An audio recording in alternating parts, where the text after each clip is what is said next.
እንትን አትበል ማለትም ሴትና ወንዱ ከመጡ በኋላ አይደል ያወቃቸው አንተ ሴትና ወንድ መኖሩ።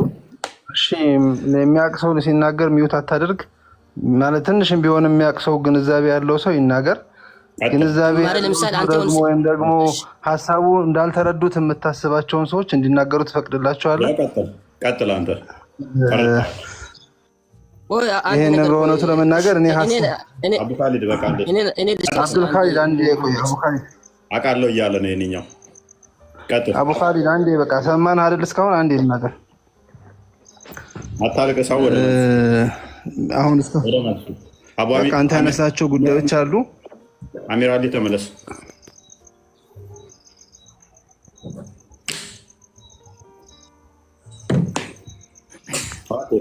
አላህ ካላት አሉት ብለህ ታምናለህ? የአካላት ክፍሎች እፎይ ያነሳቸው ሀሳቦች አሉ።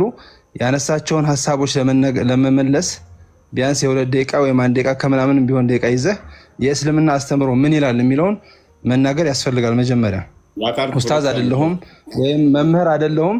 የማውቀውን ግን እንደ ሙስሊም አንድ ሙስሊም ተራ ሙስሊም መናገር እችላለሁ። ኢቭን ቀላል ነገር ማለት ነው። አንተ ሚውት አታድርገኝ። ሚውት አታድርገኝ። እየሰማሁ ነው። እፎይ እየሰማሁ ነው። ጥያቄዎችን ሰምቻለሁ። ስለዚህ የእስልምና አስተምሮ ምንድነው የሚለው ስለ አላህ ባህሪያቶች ምንድነው የሚለውን ነገር እንድንናገር ፍቀድልን፣ አታቋርጠን ማለት ነው። መስጊድ አይደለም ልሰብክ አይደለም። ሚውት በትክክል መስማት አይደል የፈለከው? እስልምና አስተምሮቱ ስለ ፈጣሪ ባህሪ ምን ይላል የሚለው መስማት አይደል የፈለከው? አልጠየቁም። ይሄ ሁሉ ህዝብ እንዲያውቅ እውነታን እንዲያውቅ ከሆነ የፈለከው እንናገር። ሚውት አታደርገኝ። አንድ ደቂቃ ስጠኝ። በአንድ ደቂቃ አስተምሮቱን ልናገር። እሺ አዳምጥ። የምጠይቅህን እንጂ አንተ የምታወራውን ልንማር አይደለም የመጣ ነው ወንድማችን። የምትጠይቀውን ጥያቄ እኮ ስለሰማሁት እኮ ነው መልሰው። ያንን ለመመለስ አስተምሮቱ የእስላም አስተምሮ ምን ይላል የሚለውን ነው የምመልስልህ። ቀጥልሽ። አንድ ደቂቃ ሰጠው። ፖይንቱን ካላገኘሁት እዚህ ላይ ያለ ሰው ይታዘበኛል። 2400 ሰው አለ። እሺ የእስልምና አስተምሮ ስለ አላህ ባህሪያቶች ምንድን ነው የሚለው ነው። አላህ ባህሪያቶች አሉት። ባህሪያቶቹ ምንድን ናቸው? ቁርአን ላይ ምን ይላል? ለይሰ ከሚስሊሂ ሸይኡን አላህን በእርግጥም እኮ አንዳችም የሚመስለው ነገር የለም ብሎ ዘግቷል። አላህን በፍጹም የሚመስለው ነገር የለም። ስለዚህ ሁላችንም አይምሯችን ላይ አላህን የሚመስል ነገር እንደሌለ በመጀመሪያ ደረጃ ልናውቅ ይገባል። የፍጡራኖችንም ይሁን ሰውንም በለው ሌላንም አካል እንስሳንም በለው ምንም ነገር ጋር አይምሯችን ውስጥ ሊመጣ የሚችል ልናመሳስለው የምንችለው ነገር ሊኖር አይገባም ፈጽሞም። ይሄ የቁርአን ቃሉ ነው። ከዚህ በመቀጠል ምን ይላል? ወህወ እሱ እኮ አላህ ሰሚዑን በሲር ሰሚና ተመልካች ነው አለ። የመስማትና የመመልከት ባህሪ እንዳለው አጸደቀ። እሱ ከመጀመሪያ የተናገረው እሱን የሚመስል ፈጽሞ የለም ብሎ ተናግሮ ከዛ ግን መስማትና መመልከት እንደሚችል ሲናገር ምንድነው ለኛ ትምህርቱ? መስማት የሚባል ባህሪ እንዳለው ግን ይሰማል ስንል እኛ አይምሯችን ላይ እንዳለው እንደ ፍጡራን ጆሮ አድርገን ወይም ደግሞ ጆሮ አለው ብለን እንድንሰል አይደለም። ጆሮ የለውም ወይም ደግሞ ጆሮ ነው ብለን እንድንገልጸው አይደለም የተፈለገው። ይሄ የሰው ልጅ ያለው ጆሮ አይነት አለው ብለን እንድናስብ አይደለም። ያንን እንዳናስብ ቀድሞ ዘግቶልናል። ለይሰ ከሚስሊሂ ሸይኡን አንዳችም ነገር እሱን የሚመስል የለም ማለት ፈጣሪ ነው። የራሱ ባህሪያቶች አሉት። ወሁወ ሰሚዑል በሲር እሱ ግን ሰሚና ተመልካች ነው። የመስማት ባህሪ ያለው የመመልከት ባህሪ ያለው። ልክ እንደዚሁም ሌሎቹን ያነሳቸው እፎይ እያንዳንዱን ጥያቄዎች ያነሳ አንገት አለው እግር አለው እጅ አለው እያለ የሚያነሳቸውን ነገሮች በቁርአንና በሐዲስ መጥቶ ያ ባህሪ ከመጣ ባህሪው ከተጸደቀልን ባህሪውን እናጸድቃለን። በቁርአንና በሐዲስ ያልመጣ ከሆነ ግን ያን ባህሪው ነው ብለን አናጸድቅም ወይም ደግሞ አናቅም። አላሁ አዕለም አላህ አዋቂ ነው ብለን ነው የምናሳልፈው ማለት ነው። አዎ እኔ የማንን ይመስላል ብዬ አልጠየኩም። እስኪ የመጀመሪያም ጥያቄ ማለት ነው። ስለዚህ ፖይንቱ ምንድን ነው? አላህ አንገት አለው ጭንቅላት አለው እያልክ የምትጠይቀው ፓርት ለምሳሌ እኛ ሙስሊሞች አናውቀውም ያልተነገረንን ነገር አናጸድቅም ስንል ስለዚህ ጭንቅላት የሌለው አምላክ ነው የምታመልኩት። what does it mean? ምን ማለት ነው? እስኪ እንዲህ አይነት በጣም ተራ የሆነ ንግግር ነው እየተናገርክና ማህበረሰቡን ወዳልሆነ ነገር እየወሰድክ ያለው ማለት ነው። አታልቅስ። ትክክለኛ ጥያቄ ከሆነ ትክክለኛ ጥያቄ መልስ። አታልቅስ። እሺ አላህ ጭንቅላት አልቅሰን አናውቅም። ሙስሊሞች አልቅሱ አያውቁም። እሺ አላህ ጭንቅላት አለው አያችሁ አሁን ያልኳችሁን ጥያቄ ነው የሚጠይቀው። ጭንቅላት አለኝ አላለም። ስለዚህ አለኝ አለው ብለን አናምንም። አላሁ አለም ነው የምንለው። ያ ማለት ግን ጭንቅላት የሌለው ፈጣሪ ነው የሚያመልኩት ብለን እንድትናገር አይጋብዝም። ገባ? ምክንያቱም ፈጣሪ የሚመስል ምን አለ? እጅ አለው፣ እግር አለው፣ ባት አለው፣ ጣት አለው፣ አይን አለው፣ አፍንጫ አለው፣ አሚን ጆሮ አለው። ሶሪ አፍንጫ ይኖራል አላውቅም። አፍ እንዳለው አውቃለሁ። አዳምጥ ይችላል። ሚውት አታድርግ። አዳምጣ 3 ደቂቃ ወርተህ 1 ደቂቃ እንዳታስወራኝ ነው እንዴ በቤቴ ውስጥ?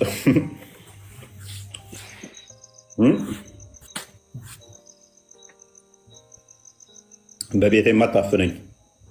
ስለዚህ አላህ እጅ፣ እግር፣ ባት እንዳለው ያምናል። ጣቶች እንዳላቸው ያምናሉ። ጣቶች እንዳሉት ያምናል። ነገር ግን ጭንቅላት ይኖረው አይኖረው አያውቅም።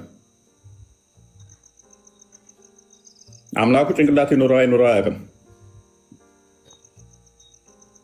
አምላኩ ጭንቅላት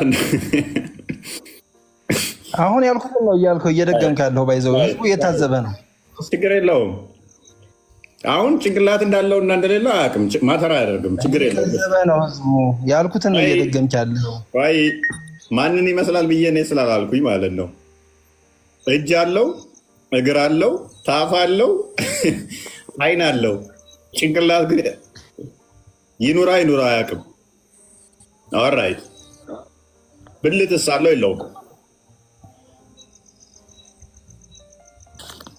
መልስ እንዳታለቀ። አሁንም እኮ የህፃን ልጅ ጨዋታ እያደረግከው ነው። ጥያቄና መልስ እዚህ ላይ ያለውን ጥያቄና መልስ ይሄ ሁሉ ህዝብ የሚከታተለውን ጥያቄና መልስ የህፃን ልጅ አደረግከው። እስከዛሬ ድረስ እስከዛሬ ድረስ ስንፈልገው የነበረው መልስ ተመልሶልናል። እናመሰግናለን። ጎበዝ። እስከዛሬ ድረስ መልስ ምን ነበረ? እስከዛሬ ሞክስ ያደርጉ ነበረ። አምላካቸው ብልት ይኑረው አይኑረው የሚያመልኩት አያውቁም። የለውም የማይሉ አለውም የማይሉ ሉክ አላህ ብልት አለውም የማይሉ ብልት የለውም የማይሉ የምታመልኩት አላህ ወይ ይኖረዋል ብልት ወይ የለውም። ፔሬድ ስላልተጠቀሰ እናመሰግናለን። እፎይ እኔን እኮ አላስጨረሳችሁኝም። እፎይ እና አምላካቸው ጭንቅላት ይኖረው አይኑረው የሚያውቁት ነገር አሚራሊ ምናምን ድራማ አትስሩ። እዚህ ጋር በሙስሊም ስም ምናምን አድርጋችሁ ድራማችሁን አቁሙት። እኛ እየተናገርን ያለው ነው እውነታውን ነው። እኛ አላህ ወላሂ ሙስሊም ነኝ እኔ እኮ። ሙስሊም ከሆንክ ታዲያ ምኑ ነው የገረመ?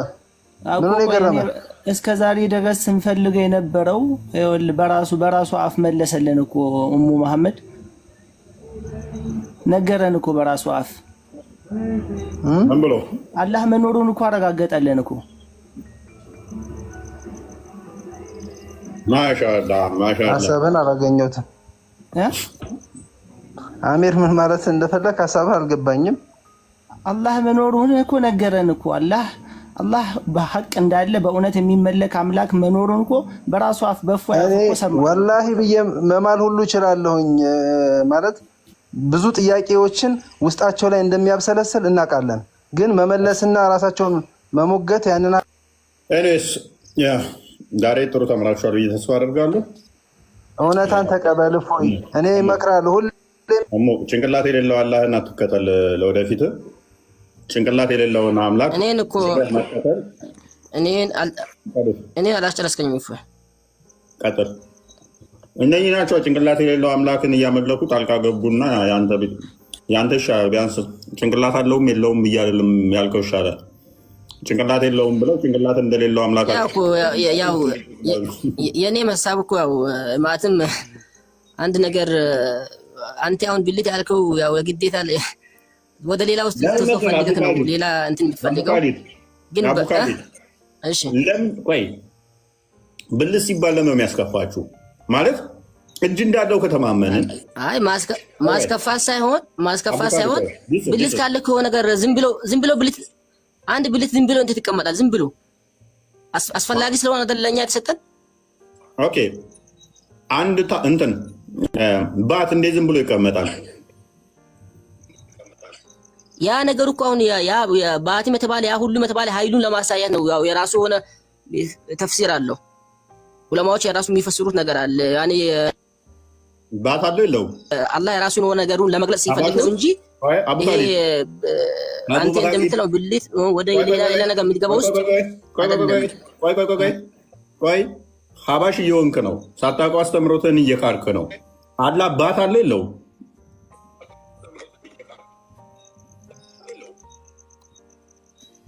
አልኩ እኮ እሱ ያጸደቀውን አጸድቃለሁ። ያ ነገር ደግሞ አንዳንድ ዑለማዎች ያንን ነገር አዳምጠኛ ቆይ ኧረ ቢያንስ የሚናገሩት ትንሽ ስማ በእናትህ።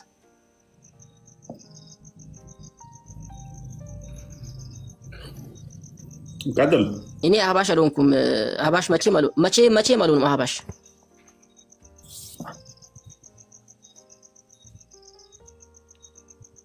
ስለዚህ አሁን አላህ ለምሳሌ ያጸደቀውን ነገር እናጸድቃለን፣ እሱ ደግሞ ዝም ያለውን ነገር ዝም እንላለን ማለት የግድ ወይ ሴት ወይ ወንድ መሆን አለበት ማለት አይደለም። ይሄ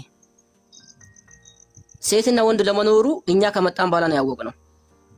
ወይም አዳም ያኔ ለምሳሌ እኔ ራሴን ካወቅኩ ጀምሮ ወይም ደግሞ ከተፈጠርኩ በኋላ ነው ራሴን ካወቅኩ ጀምሮ ሴትና ወንድ መኖሩን ያወቅኩት። ሌላው ደግሞ አሁን አንዳንዴ ሁሌም እኔ የሚለው ነገር አለ። አሁን አንዳንድ ቦታ ላይ አሁን የኛ እንኳን ይሄን አኪል ለምን ዝም አላችሁ ለምን ዝም ትላላችሁ ብለህ ይሄን አኪል ወቀሳ ያቀረብክብን ነው። የራስህ መጽሐፍ ቅዱስ ላይ ትንቢት ኢሳይያስ 54:5 ላይ ምንድነው የሚለው? ፈጣሪሽ ባልሽ ነው ስሙም የሰራዊት ጌታ እግዚአብሔር ነው ይላል። ፈጣሪሽ ምንሽ ነው? ባልሽ ነው ስሙም የሰራዊት ጌታ እግዚአብሔር ነው ይላል። ፈጣሪሽ ባልሽ ነው። እሺ ይሄን አንተ እስቲ ተርጉምልኝ፣ ወይም ደግሞ አሁን በእኛ ተፍሲር እንደሚባለው አንተ ፈስረው እስቲ የእናንተ መጽሐፍ ቅዱስ ማለት ነው። ሌላው በዚያ ቀን እንትኑ ምንድነው የሚለው? ትንቢተ ኢሳይያስ 7:20 ላይ በዚያ ቀን እግዚአብሔር ከወንዙ ማዶ በተከራየው ሚላጭ በ10 ንጉስ የራሱንና የእግሩን ጸጉር ይልጨዋል፣ ሚላጩም ጺሙን ደግሞ ይበላል። ትንቢተ ኢሳይያስ 7:20 ላይ ይሄ ማለት መጽሐፍ ቅዱስ ላይ ነው የሚለው፣ እናንተ መጽሐፍ ቅዱስ ላይ። ከዛ ሚላጩን መከራያትና ተፍሲሩን አንብባል። ይሄን ፈስርልኝ እስቲ። ግዴታ በቃ እናንተ መጽሐፍ ቅዱስ ለምን እንደዚህ አላለም ብለህ ቁርአን ለምን እንደዚህ አላለም ብለህ ነው ይሄን ሁሉ ጥያቄ ያነሳክ ያለው ነው አይደለም? እንደዛ አላለ ብዬ አይደለም። ሀባሾቹ ሲገቡ እነሱን ሞግቻቸዋለሁ። የነሱን እምነት ነው የሰማሁት አይደለ? ሀባሾቹ ሲገቡ አላህም በአካል ክፍሎች አናጸድቅም ሲሉኝ ኖ ታጸድቃላችሁ ብዬ ተከራክሬላችኋለሁ። አልተከራከርኳቸውም። አህባሾችን እኮ እንደ ድልድይ የተጠቀምካቸው ነው። አህባሾችን ነው አይደለም። ምክንያቱም እንደ ድልድይ የተጠቀምካቸው ነው። አዳምጣ። አስተምሮቱ መሰረቱን ቤዝድ አድርገን ነው እንጂ የምንጠይቀው ያላስተምሮቱ ቤዝ አድርገን ጥቅስ ብቻ ዘን የሆነ ጥቅስ ዘን እሷን መሰረት አድርገን አንሄድም። ገባ? ስለዚህ የእኛ ምንድን ነው የሚለው የእናንተ የሚለውን መሰረት አድርገን የምንሄደው ማለት ነው። ከዛ ውጭ ግን እናንተ ጋር ስለምታምኑ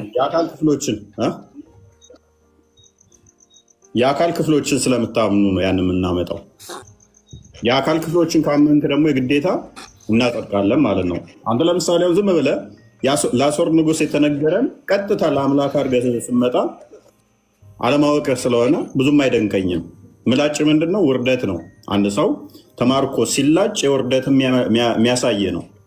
ለአሦር ንጉሥ የተነገረን ተፍሲሩን ስላላየኸው ሊትራሊ የሆነ የተጻፈች ጤራዘ ስለመጣ እንደዛ ነገር ስታመጣ ብዙም እንትን አይደንቀኝም ማለት ነው። ባል ምንድን ነው እሱ? ሊደንቅ ይገባል። አንተ ሙስሊም ጥያቄ አለኝ፣ ይፈቀዳል?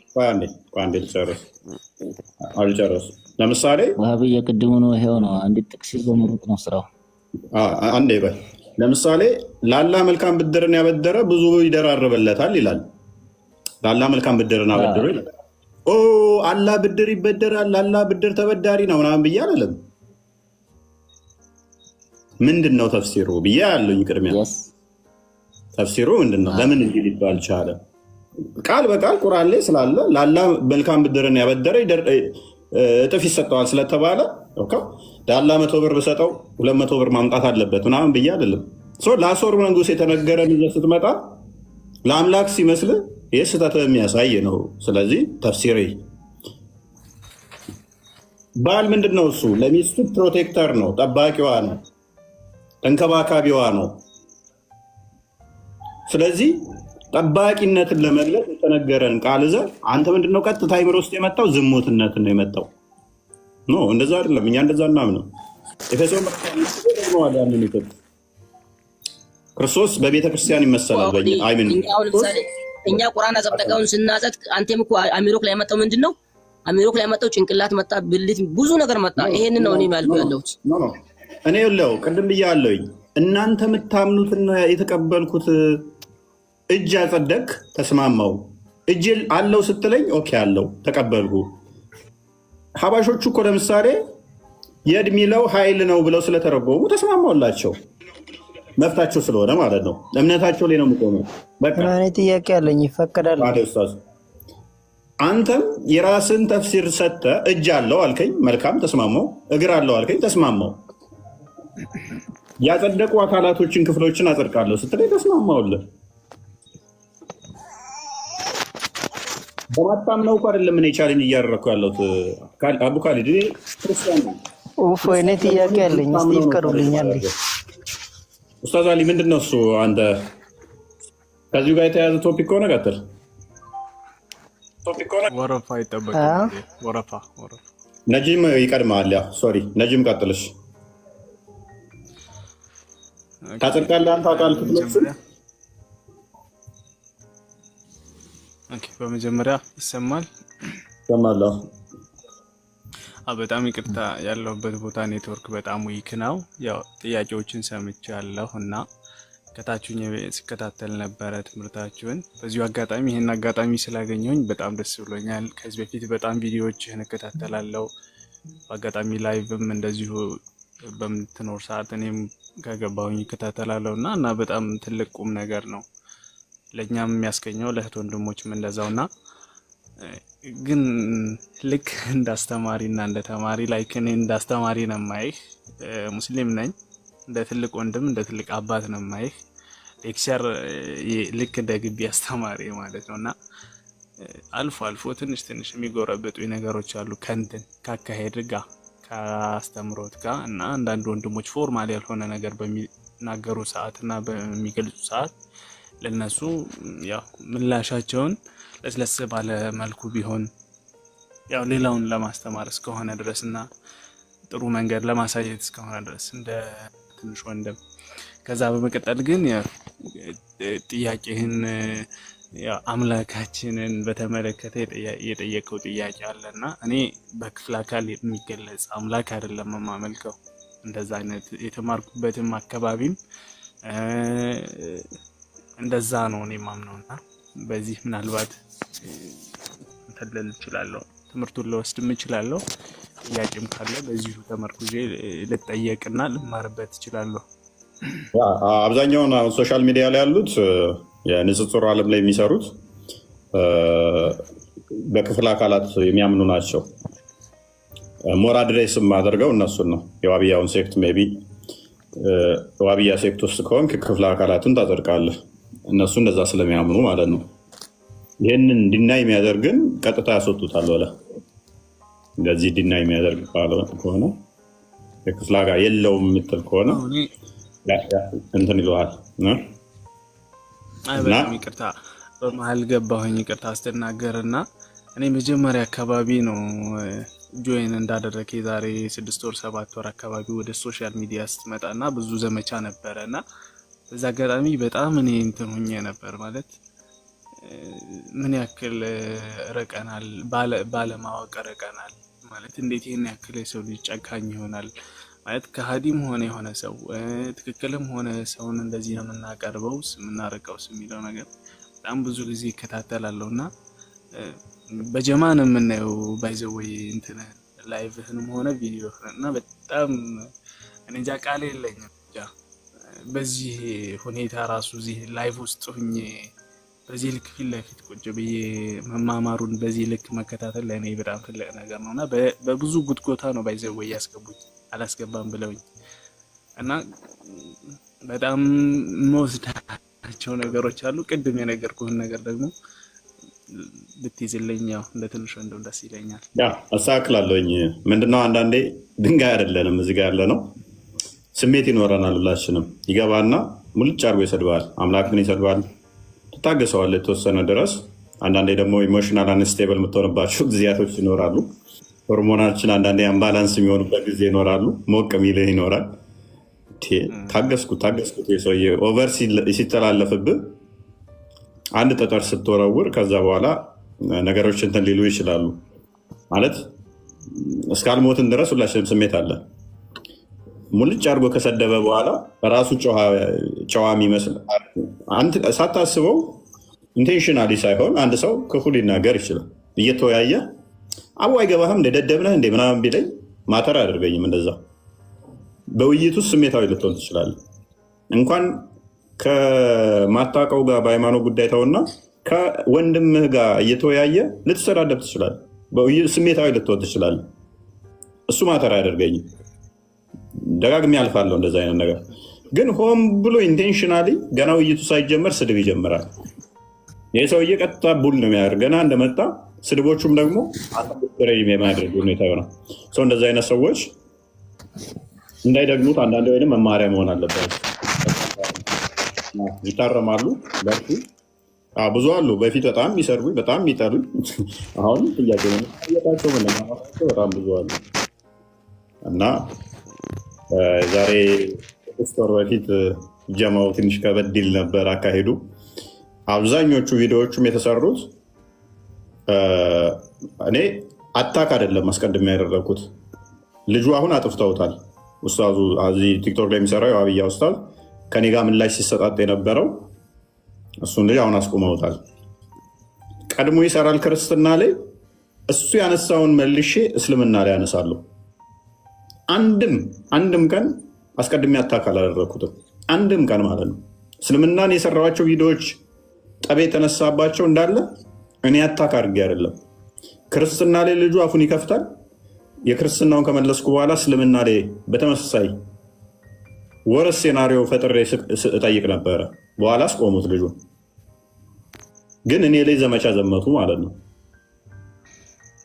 ሰው ጥፋቴን አይደለም። አስቀድሞ የራሳቸውን ኡስታዝ ነበር ማስቆም የነበረባቸው። ታስታውሳላችሁ? በጣም ብዙ ቪዲዮዎች ተመላልሰናል። አሁን ከቲክቶክም ጠፍቷል። እኔ ቢመጣውን ደስተኛ ነኝ።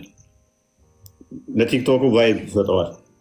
ከሱ ጋር ብንዳሽ በምንሰጣጥባቸው ብዙ ልጆች የሚማማሩ ስላሉ ማለት ነው። ከዛ በኋላ ቪዲዮ ላይ መስራት ይቻለው ልጁ ሲጠፋ ማለት ነው። ጂስማሽ ቪዲዮ አልሰራም። ከዛ በኋላ ሰው ላይ ምላሽ ሰጥቼ ማለት ትቻለሁ። እያንዳንዱን እሱ እኛ ላይ አፉን በከፈተ ቁጥር ምላሽ ሲሰጥ እየየ ይላሉ። ምላሽ ሲሰጥ እየየ ይላሉ። ካስታወሳችሁ እንደውም የሆነ እንትን ላይ ብቻ ኔስ ሊያስከፋችሁ ስለሚችል ልለፋቸው ጥቅሶቹ ማለት ነው። እና በዛ ጉዳይ ነው እንትን ያለው ሆት የሆነው ጥፋቶቹ አስቀድሞ የራስን ቤት ነበር ማጽዳት። በኋላ ግን አስቆሙት። ኔስ በአስቆሙት እኔ አሁን ደስ ይለኛል ቢሰራብኝ እና እንደዛ ነው። ነጅም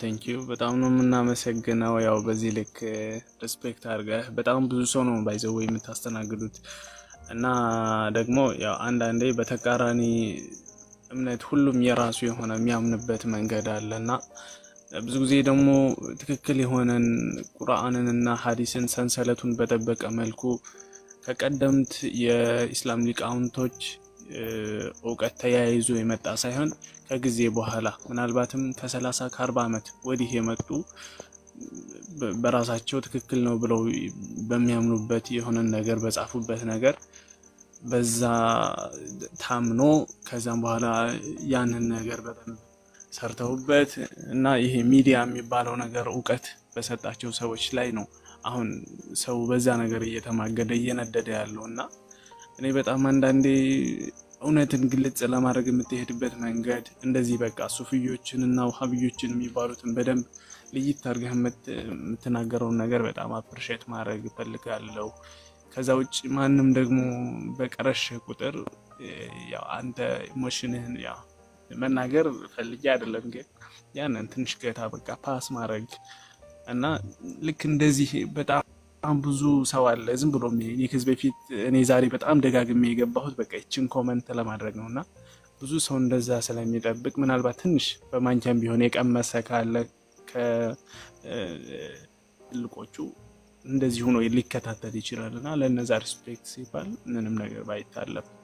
ከዛ ውጭ ሁሉም አሁን ላይ ነቅቷል። ምንም ነገር የሚደበቅበት የለም። ሁሉም ነገር ግልጽ ነው። ያው ምናልባት በሚዲያው ዘርፍ ብዙ ሱፍይ አሁን ይሄ ሱፍይ የሚባለው እንትን ምናልባት በደንብ ያታቃለህ መጽሐፍ አንብበሃልና በገጠር ነው ትምህርቱ የሚሰጠው። ዝም ብሎ እንዲህ በሚዲያ ምናምን አይደለም እውቀቱ የሚገኘውና እኛ ጋር እኔ አስታውሳለሁ ከግቢ እንደወጣው 1 አመት 2 አመት ያክል ያው ጎን ለጎን እንማር ነበር ከትምህርት ጋራ። ከዛ በኋላ ለ1 አመት ለ2 አመት ያክል በገጠር ወስጃለሁና ትምህርት በእንደዛ አይነት መልኩ አይደለም እንትኑ እውቀት በጣም እንትን ሲል ሲያደር እንትን ይረዝማል፣ ምላስ ይረዝማል፣ ስድብ ይረዝማል፣ አለመከባበር ምናምን በግልጽ ይታያሉ። በግልጽ መሰዳደብ ምናምን እነሱን ነገሮች ቢያንስ ኮንትሮል ተደርጎ ታች ላሉት መማሪያ ቢሆን ደስ ይለኛል እላለሁ። እነሱ ያው ለምንድን ነው የማይመሩት ነው ጥያቄ የሚሆንብኝ። እውቀት እንዳላቸው አረብኛቸውም በጣም ፐርፌክት እንደሆነ ነው የማውቀው። ብዙ መግባባቸውም ማለት ነው። ምን መሰለህ ምናልባት ለኡስታዝ አሊ ጊዜ ካልሰጠህ ምናምን ብሎ እንትን እንዳይል ትንሽ አወራህና ወርዳለሁ። ምን መሰለህ እንኳን አይደለም በዚህ ልክ የሚሞግታቸው ይቅርና እኔ በጣም እንትን ነኝ ማለት የቀደምት ምናምን ስልህ የነበረውን የሱፊዮችን መንገድ ተከታይ ነኝ። ቤተሰቦችን በዛ መንገድ ነው የመጡትና በትንሹም ቢሆን ትንሽ ነገር ተምሬያለሁና በትንሽ ነገር እንኳን ለመማማር ፍቃደኛ ሆነው ዲስከስ እንዲያደርጉ ሲጠሩ እንኳን አይመጡም። ምናልባት እንደው በትንሹ አይተህ ከሆነ ተክቢር ሊያገተው ትምህርት ነው። ታክቲኩን ታውቀዋለህ ለምን እንደማይመጡ? እንትናም ያስም ተናግሮታል። ባይዘ ውይይት ተወያዩ እያሉ ይጨቀጭቁናል። ሜቢ ወደፊት ልናደርግ እንችላለን፣ አሁን ጊዜው አይደለም ማለት ምክንያቱ ገብተዋል። የቁጥር ጉዳይ ያሳስባቸዋል። አብያዎች ጋር ቁጥር መብለጥ አለባቸው። ቁጥር ማተር ያደርጋቸዋል። አሁን አንድ ነን፣ ተመሳስለው ነው መስራት የሚፈልጉት።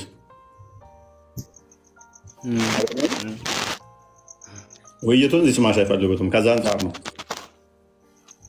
አዎ እና ደግሞ በጣም ውሸት ግልጽ ስለሚል ነው። ሌላ ምንም ነገር የለውም። ለምን የሚዋሹ እውነትና ውሸት ነገር በጣም ውሸታቸው እኔ ደጋግሜ ዋሽ አንዳንዴ ሰው ዝም ብዬ እያወራው እንዳይመስለው ላለኝ እንደ ዋብያ በህይወቴ እኔ ውሸት በኢየሱስ ድራማና ውሸት ቅድም አሁን አንድ ነገር ወንድ ሚዩት አድርግልኝ ማበናትህ። ቅድም የዲን ወታደር ጋር በደንብ ስታወሩ ነበረ እና የዲን ወታደር በጣም ባይዘወይ አመለካከቱም ሆነ ምናምን ቮለንት ነበር እዚህ ዲስከስ ለማድረግ እነሱ ጋር በራሱ ግን ማንም በግልጽ በቃ እንደዚህ በመረጃና በማስረጃ በሚያዝ ሰዓት ከኋላ ከፊት መርገጥ ነው። ምንም እዚህ ግባ የሚባል የሆነ ነገር የለም በግልጽ ማለት ነውና እዚህ ነገር ላይ ራሱ ቦታ ተይዞ እንትን ባይባልበት በቃ ሌላ የሆነ ርዕስ ማለት እንደዚህ አይነት ርዕስ በርግጥ በጣም ብዙ የሚማርበት ሰው አለ። ለኛ ስፔሻሊ እንደኛ አይነት እድል አላገኘ ማለት እጁ ላይ ስልክ ይዞ ምናምን ራሱ በእንደዚህ አይነት ልዩነት መልኩ እየሄዱ እንዳለ ውስጥ ለውስጥ በጓሮ ተደብቆ በጣም ብዙ ነገር ያልሆነ ነገር ለህፃናቶች ለታዳጊዎች መርዝ እየገባባቸው እንዳለ ራሱ በጣም ብዙ የሚታይ ነገር አለ። ግን እሱ ምን ታደርጋለህ? ይሄ ጊዜ ጉዳይ ነው፣ የጥቅም ጉዳይ ነው። በጥቅም ነው ሰው የታሰረው። በጥቅም ይገባሉ በገንዘብ። ከዛም በኋላ ገንዘብ ተደራሽ ይደረጋል። ሚዲያ ላይ ከገባ እውቀቱ ረዘመ ማለት ነው ያ ሰው በዛ ሰው አመለካከት እና እንደዛ ነው። ብቻ ግን በጣም አከብረሃለሁ። ከዛ ውጭ ደግሞ በጣም እኔ ሙሉውን አላየሁትም። በጣም ይቅርታ ሙሉውን አላየሁትም። ከት ተደርጎ ነው የወጣው። የሆነ ሰዓት ቫይራል የሆነ ትንሽ ቅር የሚያስብል እኔ ሙሉን አላየሁትም ብያለሁ። ራሴ ቅር ለመባልም አላውቅም እና ምናልባት የነቢያችንን ሰለላሁ ዐለይሂ ወሰለም ስብዕና ምናልባት የሚያጎድፍ የሆነ ይሆን ይሄ ንግግሩ ምናምን ብዬ ትንሽ አዝኛለሁ። ማለት ለሚለው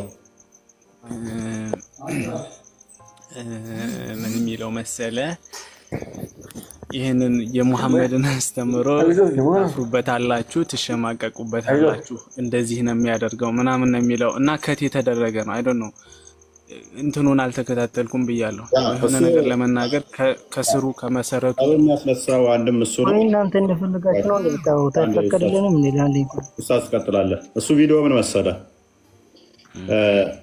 እዚህ ዋብያ ኡስታዞች ተሰባስበው ላይቭ ገቡ።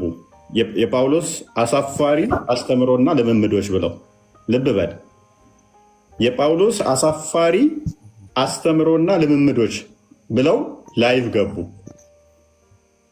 ከዛ ቤታቸው ሄድኩኝ። እንዳለ እዚህ ንጽጽር የሚሰሩ ዋብያ አሉ የሚባሉ ኡስታዞች ማለት ነው። ቤታቸው ሄድኩና ቁጥር ጻፍኩኝ ያስገቡኝ ብዬ ሚዩት አደረጉኝ።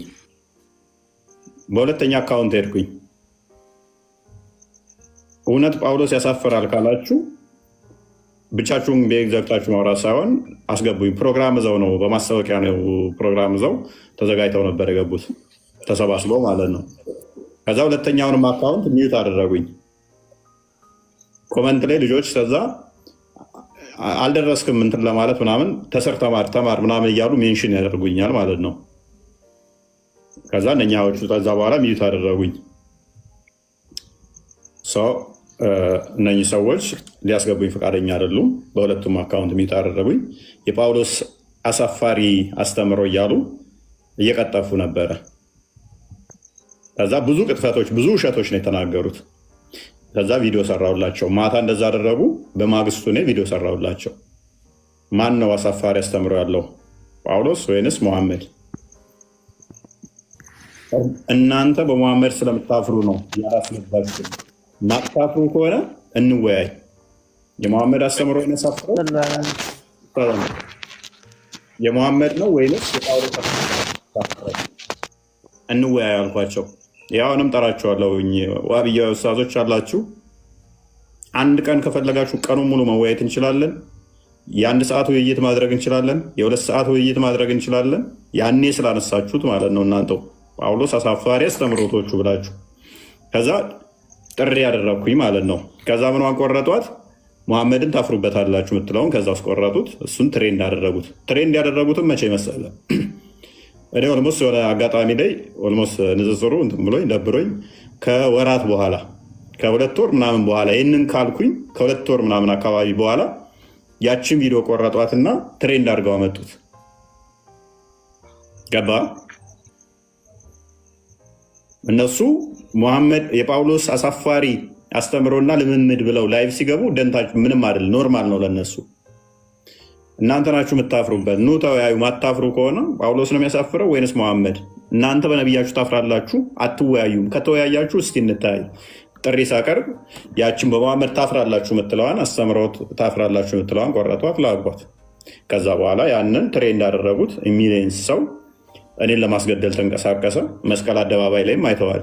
ይገደል እፎይ ይገደል ብለው ለኢድ ሰላት እንትን ብለው ኤርፖርት ኢትዮጵያ አቪዬሽን እንትን ካዘጋጀ አፍጥር እንትን ካዘጋጀ በኋላ ነበረ ማመልከቻ ነበረ፣ እንትንም ወጥቶ ነበር፣ መግለጫም ወጥቶ ነበረ። እሱ አይደለም ምን የገረመኝ ማለት ያ ነገር ንግግሩ ከምንድን ነው የሚለውን ነገር እሱን አላወቅኩም ነበር።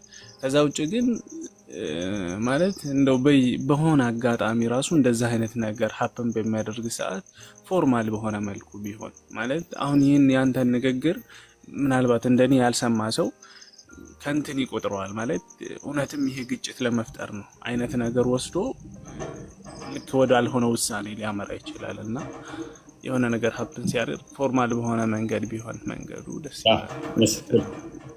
ቴንኪው፣ እናመሰግናለን። ላስተያየትህ እናመሰግናለን። ኡስታዝ አሊ። እሺ፣ በመጀመሪያ በአክብሮት ሰላም ብያለሁ። ደህና መጣህ። እሺ፣ እንኳን ደህና ቆያችሁ። የኔ ጥያቄ ብዙም አላዳመጥኳችሁም፣ በመካከል ነው የገባሁት። እስቲ ስለ እምነትህ ትንሽ አጫውተኝ። ምን ላጫውትህ? እኔ የክርስቶስ ተከታይ ነኝ። በክርስቶስ ክርስቲያን የተባልኩኝ፣ በደሙ የተገዛውኝ፣ በነቢያትና በሐዋርያት አስተምህሮ ላይ የቆምኩ ወንድም ነኝ። ገብቶኛል ወንድሜ መሆንህን እና እሺ፣ ኢየሱስን ብቻ ነው የምታመልከው ወይስ ሌላም የምታመልከው አጋር አለ? አጋር ማለት ምን ማለት ነው? ያው አንዳንድ ሰዎች እንደምንሰማውና እንደምናየው ተሆነ አንዳንዴ በማርያም በገብርኤልም ከዛም ደግሞ በኢየሱስ እንደዛ ያመልካሉ። እና መልክም አምልኮ ማለት ምንድን ነው? እሱ መፈታት አለበት። ኢየሱስ ነው የምታምነው ወይንስ ሌላ አጋር የምታምነው አለ? ማመን በራሱ ምንድን ነው? ማምለክስ ምንድን ነው? ማመን ከሆነ ሜይ ቢ ምን ብለን ማመን የሚለውን ያመጣዋል። ማምለክም ደግሞ አምልኮ ምንድን ነው የሚለውን ዲፋይን ማድረግ አስፈላጊ ነው። እንደኛ አስተምሮ የፈጠረህ ማን ነው ከሆነ ደግሞ እሱ ከመፍጠር አንጻር ከሆነ ከአንድ ፈጣሪ ውጭ የምናመልከው የለም። ማመን ከሆነ ግን ምን ብሎ ማመን የሚለውን ማወቅ ያስፈልጋል። እናትንም ታምናታለህ እኮ እናቴ ነች ብለህ ታምናታለህ። ሱራ 4 136 ላይ ካየ በአላህ ማመን፣ በነቢያቱ ማመን፣ በመጽሐፍቱ ማመን፣ በመላእክቱ ማመን የሚል አስተምሮ አለ። ማመን የሚለው ምን የሚለውን ስለሚያመጣው ማለት ነው። ምን ብሎ ማመን። እኛ የምናመልከው በአንድ አምላክ ነው የምናመልከው። አንድ ስንል ግን ይሄቺ ቁጥርን አንድ ታሳቢ አድርገን አይደለም። እቺ አንድ የምትለዋ ራሱ ዲፋይን መደረግ ስላለባት ማለት ነው። አንድ ለሚቆጠር ፋይናይት ስለሆነ ለተገደበ ነገር የሚነገር ስለሆነ አምላክ በቁጥርም ይገለጻል ብለን አናምንም። ምክንያቱም ቁጥር የሰዎች ስምምነት ነው ብለን ነው የምናምነው። አንድ ሙሉ እናርጋትና የሙሉ ቁጥሮች የመጀመሪያ እናርጋትና የነገሮች መጀመሪያ እናርጋት፣ ከዛ በኋላ ተከታይ ያላት ነች አንድ። አምላካችን አንድ ነው ስንል ተከታይ ባለው ቁጥር የሚገለጥ አይደለም። ግን አንድ ነው ስንል ተረምን እያልን ነው ስንል ሌላ የለም ለማለት ለመግባቢያነት የተጠቀምነው እንጂ በባህሪው የሚቆጠር የሚሰፈር የሚለካ የሚታወቅ ሆኖ አይደለም በቁጥር ማለት ነው። ምክንያቱም አንድ የሚለው በባህሪው ንፋስን እንኳን መቁጠር አንችልም። ኢንፋይናይት በሆነ ሁኔታ ውስጥ ሲንጉላሪቲ ወይንም ብላክ ሆል ውስጥ የሚኖርን እንኳን መቁጠር አንችልም። ማለትም ልንቆጥራቸው የምንችለው ምን አይነት ቦታ ውስጥ ያሉትን ነው? ስፔስ እና ፕሌስ እና ታይም ውስጥ ያሉትን ነው የምንቆጥረው። ምክንያቱም በዚህ ውስጥ ያለ ብቻ ነው ሊለካ የሚችለው። የቁጥር ህግ የሚሰራው ፕሌስ እና ታይም ውስጥ ያለ ነገር ብቻ ነው። የፊዚክስ ህግ የሚሰራው እሱ ውስጥ ነው። ማትስ ህግ የሚሰራው እሱ ውስጥ ነው። ሲንጉላሪቲ ውስጥ ብገባ ኢንፋይናይት ይሆናል። ኢንፋይናይትን ልቆጥረው አይችልም። ስለዚህ አምላክ ደግሞ ከስፔስ እና ፕሌስም ውጭ ከሆነ ልንለካው ልንቆጥረው አንችልም። ግን አንድ ስንል ሌላ የለም ለማለት ለመግባቢያ ብቻ ነው። አንድ ስንል ራሱ እቺ የሰዎችን ቁጥር ታሳቢ አድርገህ እንዳይሆን ማለት ነው። ስለዚህ አምላካችን አንድ አምላክ ነው። በአካል ግን ሶስት ብለን እናመልካለን። ሶስት ስንል ምን እያልን ነው? አሁንም ሶስት ስንል ሉክ ሶስት ስንል ይሄ 1 2 3 የሚለውን የሰዎችን ቁጥር ታሳቢ አድርገን አይደለም። አምላካችን ቃል አለው። ሉክ ቃል አለው። ቃሉን ልጅ ብለን እንጠራዋለን። አንድ በል በክህነት አምላካችን ልብ አለው ብለን እናምናለን። አባት ብለን እንጠራዋለን። መገኛውን አምላካችን ሕያው ነው ብለን እናምናለን። አምላካችን ምንድን ነው? ሕያው ነው። ህይወት ያለው ነው። ህይወት የሚሰጥ ነው። ሙት አይደለም ብለን እናምናለን። ህይወቱን 1 2 3 ብለን ጠራን ማለት ነው። ህይወት አለው፣ ቃል አለው፣ ልብ አለው ብለን በእነዚህ 3 አካል አለው፣ ነገር ግን አንድ መለኮት ነው ብለን እናምናለን። ጥያቄ አለ? ኦኬ፣ እሺ፣ ለየት አልከብኝ። አሁን እያልክ ያለው የምናመልከው አንድ አምላክን እንጂ ፍጡርን አሊያንም ደግሞ ኢየሱስን እናመልክም። የምናመልከው አምላክን ብቻ ነው፣ አንድ አምላክ ነው ብለሃል። ኢየሱስ ምንድን ነው የሚለው በኋላ እንመጣበታለን። መርሐባ እኮ እሺ እያልክ ያለው አንድ አምላክ ነው የምናመልከው ብለሃል። ተረድቻለሁ።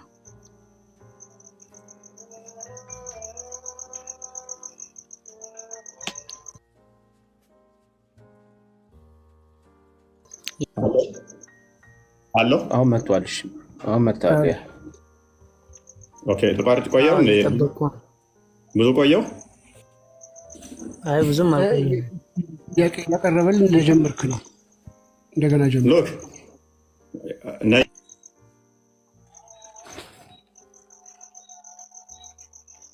ያለው ያቆራርጣል መሰለኝ። ኦኬ አሁንም ተቋረጠ? ቆራረጣል። ቆራረጥ። አይ ቲንክ ኔትወርክ ይመስለኛል። ያ ኔትወርክ እየወጣብኝ ነው። ኦኬ አሁን እሰማለሁ። አሁን አሪፍ ነው። ሎክ ኡስታዝ፣ እኛ ቀደም እንዳልኩ አምላካችን ቃል አለው፣ አምላካችን ልብ አለው፣ አምላካችን ህያው ነው፣ እስትንፋስ አለው። እስትንፋስ ስንል እንደዚህ እያልን አይደለም። ህያው ነው፣ ሙት አይደለም። ቃል አለው፣ ዲዳ አይደለም። ያንን ህያውነቱን ምን ብለን እንጠራለን? አንድ ብለን እንጠራለን። ቃሉ ምን ብለን እንጠራለን? ሁለት ብለን እንጠራለን። መገኛውን አባት ወይም ደግሞ አብ ብለን እንጠራለን። ቃሉን ልጅ ብለን እንገኛለን። ከሱ የሚወጣ ነውና ሜቢ ያሳውቁኝ ከተቋረጥኩኝ። አለ አይደል? አለ። ያ ስለዚህ ሶስት ብለን እንጠራለን። ወደ ኢየሱስ ጋር ስትመጣ ግን ኢየሱስ ሎክ የእግዚአብሔር ቃል ነው ብለን እናምናለን። የእግዚአብሔር ቃል ፍጡር ነው ብለን አናምንም። የኔና አንተ ቃል ፍጡር ነው፣ ጅማሬ አለው፣ መነሻ አለው። የኔና አንተ ቃል ፍጡር ነው። የአምላክ ቃል ግን ፍጡር አይደለም። ያ ቃሉ በስጋ ተገለጠ ብለን እናምናለን። ለምሳሌ አንተ ቁርአን ያላህ ቃል ነው ብለህ ታምናለህ። ከለም አላህ ነው ብለህ ነው የምታምነው። ከለም አላህ ደግሞ ፍጡር ነው ወይ? እሱ ለአንተ ታሳቢ ይሆን። ያላህ ቃል ፍጡር ነው ብለህ የምታምን አይመስለኝም። ነገር ግን ቁርአን ያላህ ቃል ከሆነ ፍጡር ካልሆነ ምንድን ነው ሊሆን የሚችለው? የእኛ ግን ምን ብለን እናምናለን? ያ አካላዊ ቃል ወልድ ወይም ልጅ ብለን የምንጠራው በስጋ ተገለጠ። ማርያምን ፈጠራት ቃል። ከዛ ከሷ ስጋና ደምን ተዋህዶ በዛ ስጋ ውስጥ የመለኮት ሙላት ተገልጦ ታየ፣ ተዳሰሰ። ያ በባህሪው መለኮት የሚታይ አይደለም። መለኮት በባህሪው የሚዳሰስ የሚነካ የሚታይ የሚሞት የሚበላ የሚጠጣ የሚታመም የሚደክም የሚሄድ የሚቀመጥ የሚነሳ የሚቆም አይደለም። ነገር ግን መለኮት በስጋ ተገለጠ። በስጋው ብለን ነው ስለ ክርስቶስ የምናወራው ማለት ነው። በስጋው ወራት እንደዚህ ብለን እናወራለን። ስታስ ኔትወርክ እንትን እያለ ስለሆነ እርግጠኛ አይደለሁም። ሰማኝ ይሁን አይሆን ገብቶኛል። ሰምቻለሁ በሚገባ ሰምቻለሁ። ስለዚህ ፈጣሪ አምላክ አንድ ከሆነ ኢየሱስንስ እኔንም ደግሞ ኢየሱስን በምን ስሞት ትጠራዋለህ? ምንድን ነው ብለህ ትጠራዋለህ? ቃሉ ነው ብለህ ታምናለህ ወይንስ ደግሞ አሁን ለምሳሌ ብዙ መልእክተኞችን ልከዋል።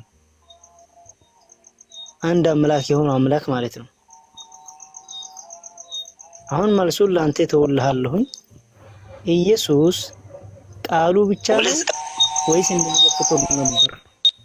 አሁን መልሱን ለአንተ ኦኬ። ብዙ ነቢያቶችን ልኳል። ኢየሱስንስ ማን ብለህ ትጠራዋለህ? ምን ትለዋለህ? ኢየሱስ የእግዚአብሔር ቃል ነው። ያ ቃል ደግሞ አካላዊ ነው፣ ፈጣሪ ነው፣ ጀማሪ ሳይሆን አስጀማሪ ነው። ዮሐንስ 1 ላይ ስትመለከተው መጀመሪያ ቃል ነበር፣ ቃልም በእግዚአብሔር ዘንድ ነበር፣ ቃልም እግዚአብሔር ነበረ፣ ሁሉ በእርሱ ሆነ፣ ከሆነውም አንዳችስ እንኳ ያለ እርሱ የሆነ የለም ይላል። ሁሉ በቃል ሆነ ይላል። ስለዚህ ሁሉ በቃል ከሆነ ነቢያትን የላከው ማን ነው? ኢየሱስ ነው። ቃል ማለት ነው፣ አካላዊ ቃል። ኢየሱስ ማለት ኢየሱስ ማን ትለዋለህ ማለት ኢየሱስ ስጋው ቃል ይባላል። በስጋ ከተገለጠ በኋላ የወጣለት ስም ነው ኢየሱስ ማለት። ቃል ግን መለኮት ነው። አስቀድሞ መለኮት ብቻ ስጋ ያልተዋሃደው ነው። ስጋን ሲዋሃድ ኢየሱስ ተብሎ ተጠራ። አዳኝ መድኃኒት የሆነው እሱ ቃል ስጋን ሲዋሃድ የወጣለት ስም ማን ተባለ? ኢየሱስ ተብሎ ተጠራ። ስጋን ስለተዋሃደ ማለት ነው። ነቢያትንም የላከው ማን ነው? ቃል ነው ሲልክ የነበረው። ቃል ግን ከአብ የተለየ አይደለም። ባህሪ ህይወቱ ቃል ሲልክ የነበረው ከባህሪ ህይወት የሌለው ቃል አይደለም። ነቢያትን ሲልክ የነበረው ከልቡም የተለየ አይደለም፣ ከቃሉም የተለየ አይደለም፣ ከባህሪ ህይወቱም የተለየ አይደለም። አንዲት ፍቃድ፣ አንዲት ስልጣን፣ አንዲት አገዛዝ ስላለቻቸው ሎክ። ስለዚህ ህይወት የሌለው አይደለም ቃል። የቃል ህይወቱ ማን ነው? መንፈስ ቅዱስ ነው። መንፈስ ቅዱስን እስትንፋሰ እግዚአብሔር ብለን እንጠራለን። እግዚአብሔር ሕያው ነው። ሕያውነቱ ምን ብለን ጠራን? መንፈስ ቅዱስ ብለን ጠራን። ያ ሕያውነቱ ደግሞ ለቃል ምኑ ነው? ሕይወቱ ነው። ሕይወቱ ነው። ስለዚህ ሕይወት የሌለው አይደለም። እናሳጥረው ሌሊቱም እየሄደ ነው እና እናሳጥረው። እሺ ስለዚህ ኢየሱስ ማን ብለህ አሁን በዚህ ላይ ወልድ ማን ብለህ ትጠራዋለህ ከሆነ የአብ ቃሉ የባህሪ ቃሉ የአብ ምን የባህሪ ቃሉ ወይንም ደግሞ ልጁ ብለን እንጠራዋለን። በስጋ ሲገለጥ ግን ያ በስጋ የተገለጠውን ምን ብለን እንጠራለን? የእግዚአብሔር ልጅ እርሱ የማርያም ልጅ ነው ብለን እንጠራለን። የማርያም ልጅ የምንለው እንዴት ነው? ያ ስጋው የተገኘው ከማን ነው? ስጋው ከማን የተገኘው? ከማርያም። ያ ስጋው ምንድን ነው? አዎ ጅማሬ ያለው ከማርያም ስጋና ደምን ፈጥሮ ተዋህዶ ተገለጠ። ከተዋህዶ በኋላ መነጠል የለም። የመለኮትን ባህሪ ገንዘብ ያደርጋል ማለት ነው። ስለዚህ ከማርያም እንደመወለድ ማርያምንም የፈጠራት እሱ ነው። ከእሷ ስጋና ደምን ተካፍሎ መጣ ማለት አስቀድሞ የለም ማለት አይደለም። እሷንም ፈጠራት። ነገር ግን ያ ስጋውን የተዋሃደው ከእሷ ነውና ከእሷ የነሳው ነው። እሺ ኢየሱስ አሁን እንደምትለው ከሆነ ከሱ በፊት የነበሩት ከሱ በፊት የነበሩት እሱን የላካቸው ነው የምትለው? አዎ ነበር እኮ አስቀድሞ። ይኸውልህ ዕብራውያን ምዕራፍ 2 ላይ ቁጥር 15 ላይ ወንድሞቹ በስጋና በደም እንደሚካፈሉ እርሱም በሞት ላይ ስልጣን ያለውን እንዲሽር ዘንድ በስጋና በደም ተካፈለ። የመላእክትን ዘር አልያዘም የአብርሃምን ዘር ይዟል እንጂ አለ። የያዘው ማንን ዘር ነው ይላል? የአብርሃምን አይደለ? የአብርሃምን ዘር ይዟል አለ። የአብርሃምን ዘር ይዟል ከተባለ ከአብርሃም በኋላ መጥቷል ነው። ቴንኪው ሉክ።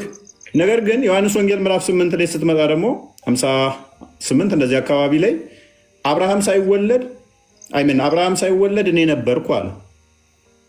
ከአብርሃም ተወልዶ የአብርሃም በፊት እንዴት ሊኖር ይችላል?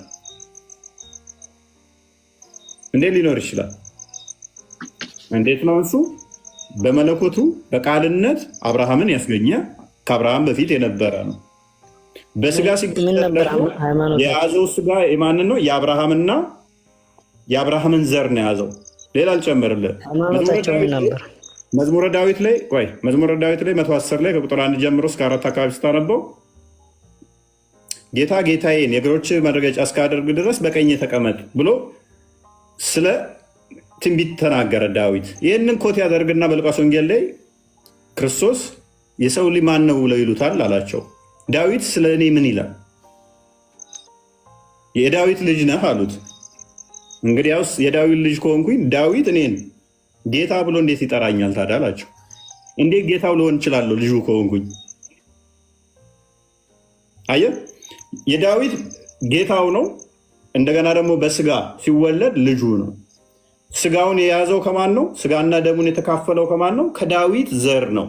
ነገር ግን ዳዊትን ያስገኘው ደግሞ ቃል ነው። ያ ቃል ደግሞ ስጋና ደምን ሳይካፈል በስጋና ደም ሳይገለጥ የነበረ ነው።